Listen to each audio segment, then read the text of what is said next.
अयोध्या में राम मंदिर के गर्भगृह की मूर्ति का नई तस्वीर सामने आई है, जिसमें राम मंदिर की भव्यता और सुंदरता की कुछ और नई तस्वीरें सामने आई हैं। 22 जनवरी को अयोध्या स्थित राम मंदिर में भगवान राम की प्राण प्रतिष्ठा होगी।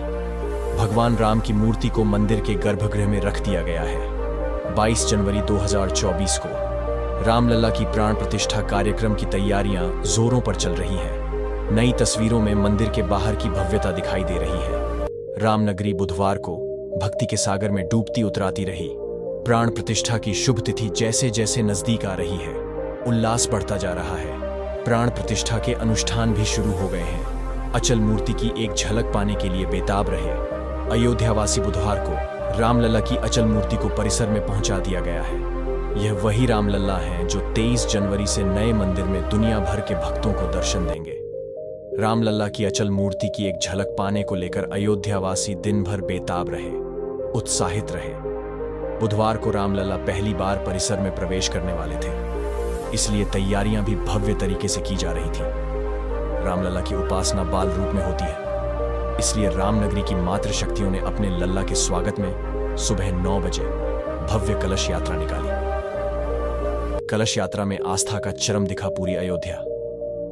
श्री राम के जय घोष से गूंज रही 500 महिलाओं ने 2 किलोमीटर तक कलश यात्रा निकालकर सबको एहसास करा दिया कि रामलला अपने घर में प्रवेश करने वाले हैं। उधर राम सेवकपुरम स्थित योग केंद्र विवेक सृष्टि के प्रवेश द्वार पर सुबह से लेकर शाम तक भीड़ जमा रही। मीडिया कर्मियों के अलावा श्रद्धालु भी प्रवेश द्वार पर टकटकी लगाए रहे। उम्मीद थी कि जब रामलला की अचल मूर्ति को बाहर निकाला जाएगा तो उन्हें दर्शन हो जाएंगे।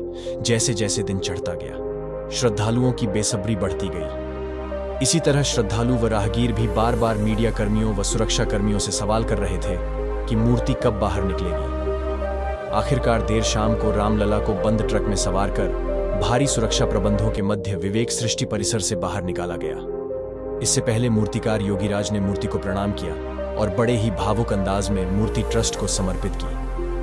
मूर्ति की सुरक्षा के लिए एटीएस की टीम समेत 200 पुलिसकर्मी लगाए गए थे। फिर पीछे जैसे ही रामलला की अचल मूर्ति को लेकर बंद ट्रक बाहर निकला, जय श्री राम का जय घोष गूंजने लगा। ट्रक के पीछे पुलिस के कई वाहन थे।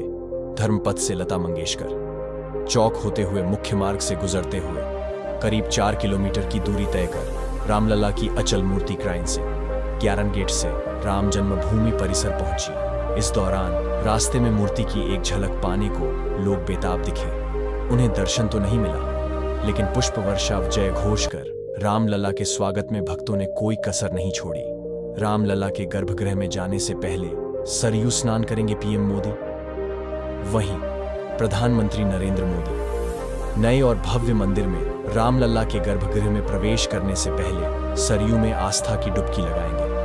यहां स्नान के बाद सरयू का पवित्र जल लेकर राम मंदिर तक पैदल जाएंगे। हनुमानगढ़ी के अलावा मां सीता की कुलदेवी देवकाली मंदिर में भी दर्शन की योजना पर विचार किया जा रहा है। प्रधानमंत्री के प्राण प्रतिष्ठा समारोह से एक दिन पहले ही 21 जनवरी को अयोध्या आ जाने की संभावना है। पीएम जगतगुरु रामभद्राचार्य के अमृत जन्मोत्सव व रामचरितमानस प्रवचन में भी शामिल होंगे। प्रधानमंत्री मोदी का 22 जनवरी को रामलला के नवीन विग्रह की प्राण प्रतिष्ठा में आगमन पहले से सुनिश्चित है। अब उनके अयोध्या दौर से जुड़े कुछ नए कार्यक्रमों पर भी विचार किया जा रहा है। इसके लिए राम जन्मभूमि तीर्थ क्षेत्र ट्रस्ट समेत प्रशासन व पुलिस के वरिष्ठ अधिकारी एसपीजी के साथ मंथन कर रहे हैं। प्रशासनिक सूत्रों के अनुसार पीएम के अयोध्या प्रवास के दौरान 22 जनवरी को उनके सुबह की शुरुआत सरयू स्नान के साथ होगी। यहां स्नान के बाद कलश में जल लेकर पीएम रामपथ से भक्तिपथ होकर राम मंदिर की ओर बढ़ेंगे। भक्तिपथ पर ही हनुमानगढ़ी स्थित है। प्रशासन और एसपीजी इस बिंदु पर माथापच्ची कर रहे हैं कि राम जन्मभूमि पथ की दूरी ज्यादा है। ऐसे में भक्तिपथ को ही प्रधानमंत्री का रूट तय किया जाए। भक्तिपथ पर ही छोटी देवकाली मंदिर है। मां सीता की कुलदेवी के रूप में इनकी महत्ता को देखते हुए मोदी यहां भी दर्शन पूजन कर सकते हैं।